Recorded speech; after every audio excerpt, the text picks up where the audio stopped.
Здравей! Представи се с няколко думи.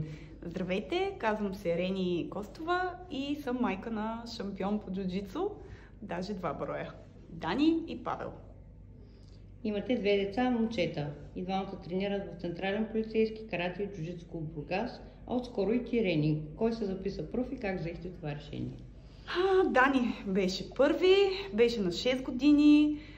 Разбрахме за клуба от приятелско семейство, детенца от детската градина. Решихме да опитаме и така вече 5-та година Дани е част от семейството на Централен полицейски и карате и джуджицу клуб Бургас. Малкото му братче, който в момента е на 5,5, се записа още на 3, едвам издържа. Беше много ентусиазиран покрай батко си и влезе рано в залата. И от няколко месеца аз съм последния за сега член на семейството, който също стана част от клуба. И така. Какво каза Дани, като се прибра след първата тренировка? Каза, че много му е харесало, че е било забавно, че се правили различни упражнения с неговите приятели Митко и Краси. И оттам се зареби много му харесаха тренировките, ходеше с желание от самото начало. Защо джуджицу и защо този клуб? Не сме го търсили умишлено, не сме чували преди това за клуба, беше абсолютен случайен късмет. Нямали сме желания за други спортове от рода от типа на бойните спортове, нямали сме право на избор, просто джуджицуто се появи само. И ви намери? Намери ни. И ние него. Имаше ли моменти, в които са искали да се откажат или вие да сте обмислили да ги отпишете? Ние с баща му никога не сме мислили да го отписваме. Той като едно все още малко дете, разбира се, е имал такива моменти на разколебаване. По принцип мотивацията е крива. Върви нагоре, надолу, има спадове, има върхови точки и наша задача като родители е да го напътстваме и да не му даваме да се отказва, виждайки потенциала му. Какво ви коства да посещавате редовно тренировки и натежава ли ви понякога? Организацията е трудна, наистина. Ежедневието ни е изпълнено с постоянно движение напред-назад, до училище, обратно, до тренировките. Те са ключова част от нашето ежедневие. Понякога е трудно да се балансира и с другите семейни ангажименти, с намирането на свободно време, но за нас е приоритет да сме редовни, да сме постоянни, защото така откриваме успеха. Дани има медали от национални и световни първенства, Павел също отскоро се състезава. Как протича за вас едно състезание? И какви са емоциите, притесненията, разходите? Емоциите са много. Това е основното, което ни тресе всеки път.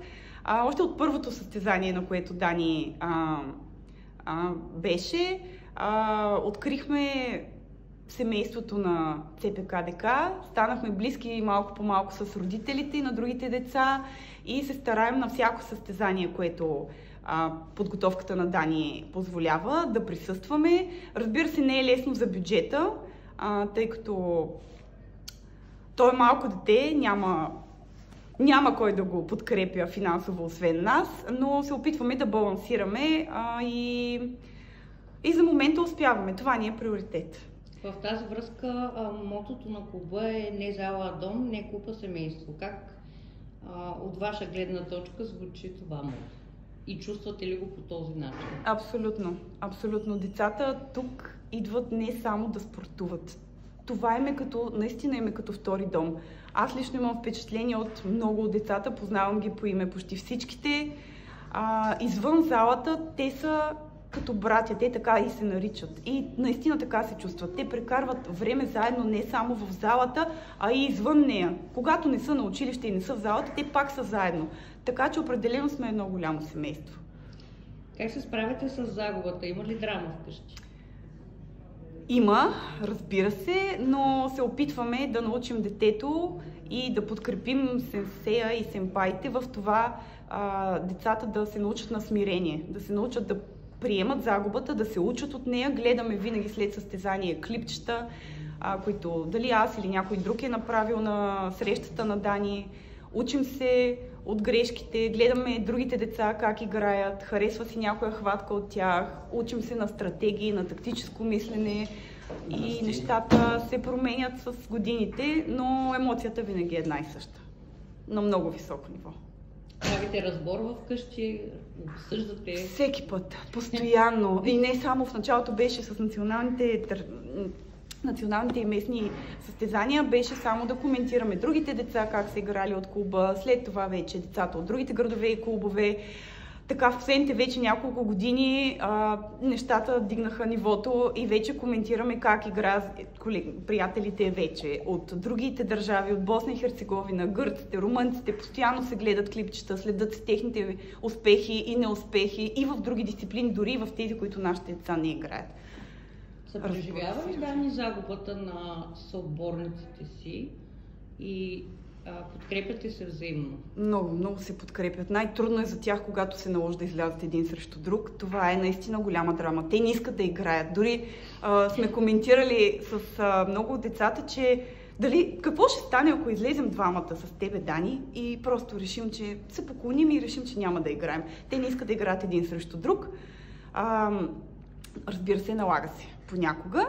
Възрастово, като килограми, много от тях са на едно ниво, като подготовка също, но се опитват да преодолеят тази трудност и да дадат максимума от себе си. А когато някой загуби, винаги другия е виновен или съдията, започва се един диалог. Това беше правилно, ако това беше направил, щеше това да стане изобщо. Забавно е. Но определено има подкрепа между тях. Определено. Те са си братя. Така се наричат. Какво се промени в поведението на децата, откакто тренират? Много съзряха. Много малки, а пък много мислещи вече. В началото беше забавно. Отиваме да скачаме, да правим упражнения. След това дойде радостта от състезанието, тръпката от спорта, радостта от първия медал, без значение дали е златен или някакъв друг.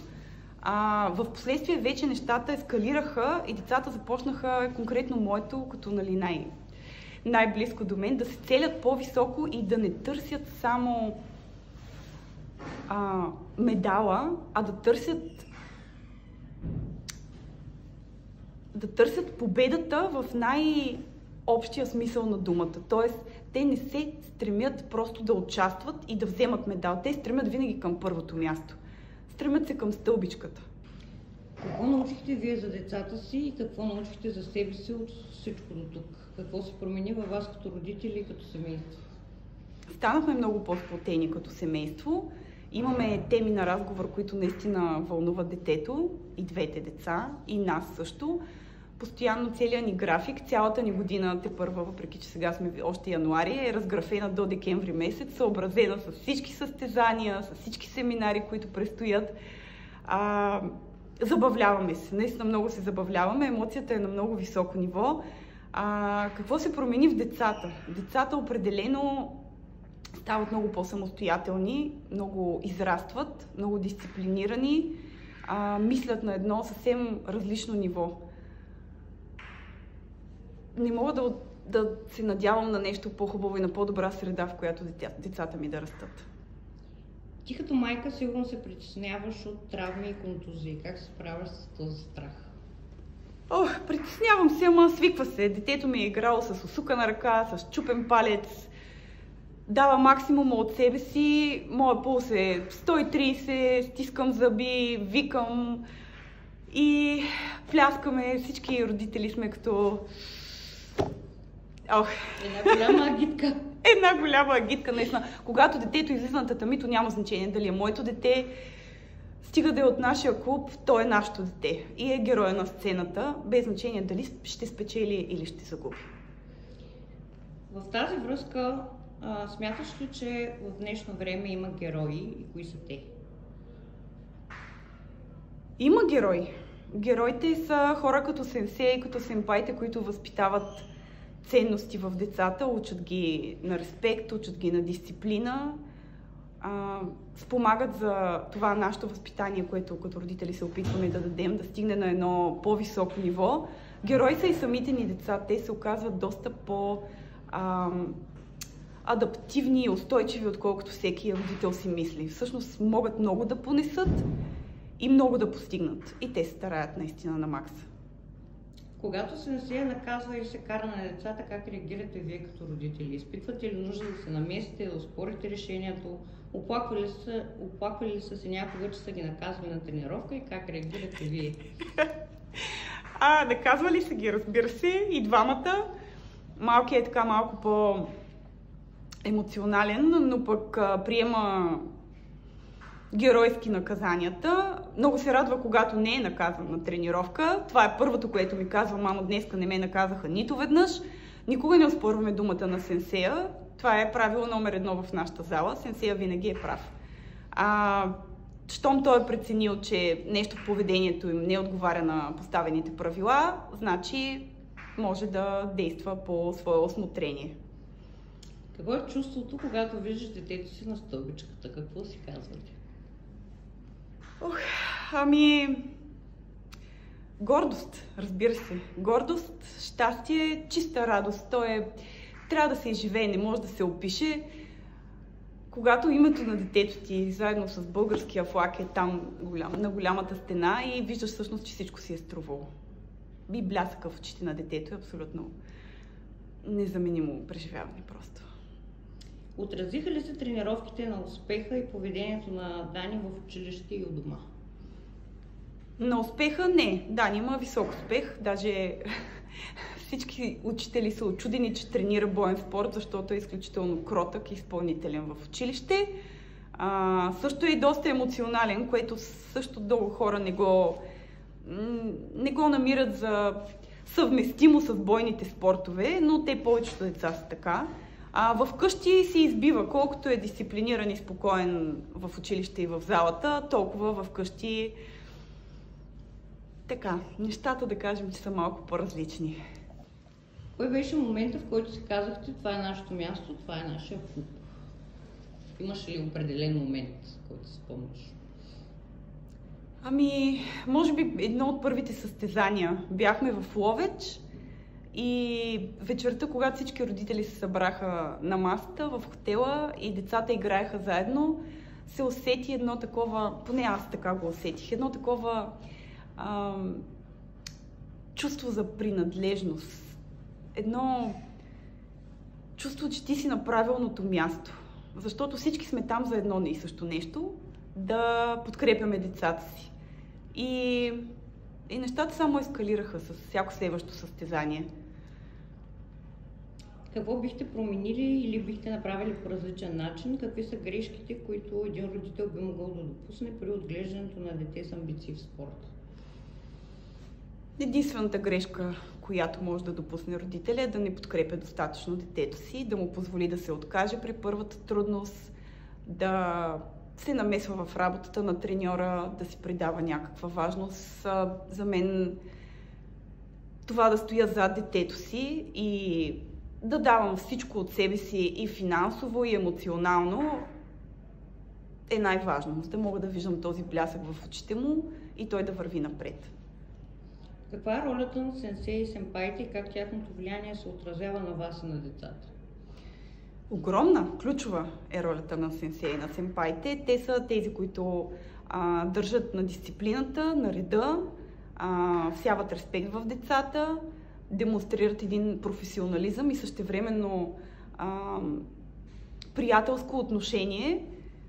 Винаги има коментари с чувство за хумор, шегички, измежду важните и сериозни упражнения. Сенсея успява да запази и добри отношения и приятелски и с родителите. Сенпаите са уникални хора, една голяма част от тях са юноши, те са още деца, а сами поемат отговорност за другите деца и това е нещо много красиво, което ние като родители наблюдаваме отстрани. Абсолютен респект за всички тях. Колко е важна директната и непрекъсната комуникация между треньорите и родителите? Важно е, разбира се. Разбира се, че е от голямо значение, тъй като сенсея постоянно информира за предстоящи състезания, за важни моменти, които предстоят като цяло в годината. за различни събития, които е хубаво децата да посетят, в зависимост от тяхната подготовка и възраст.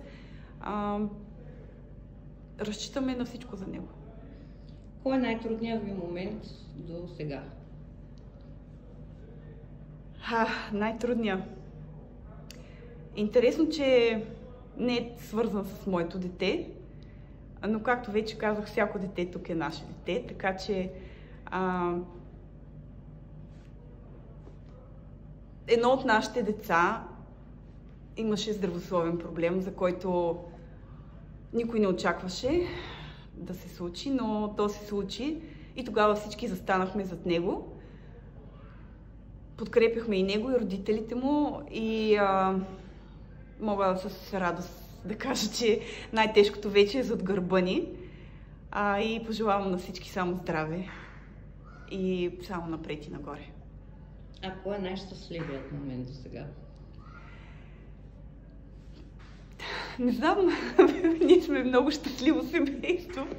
В залата всеки момент е забавен, има и много тежки тренировки, има и много тежки състезания. Може би най-щастливият момент за Дани като състезател беше първият му златен медал. Предстоят много щастливи моменти, сигурна съм. Какво ви дадоха тренировките и състезанията и от какво ви лишиха? Емоция ни дадоха. Емоция, нови приятелства, забавление, пътувания, удовлетворение, чувство за принадлежност към една малка, но разширяваща се все повече и повече общност. Какво ни взеха? Освен време за семейни почивки, не се сещам да са ни взели друго. Повече са ни дали определено. Каква е следващата голяма цел? Следващата голяма цел за нашите състезатели е злато на големите състезания, които предстоят в Гърция и в Кипър. Надяваме се да постигнем успехи. Пожелайте си нещо. Здраве! Здраве, упоритост и напред с усмивка за всички. Какво бихте казали на всички родители, които мислят да запишат детето си на бойно изкуство? Да не се колебаят, да опитат, да видят дали детето има интерес и ако видят този блясък, който ние виждаме всеки ден преди тренировка и преди състезание, смело напред. Благодарим ти, Рени.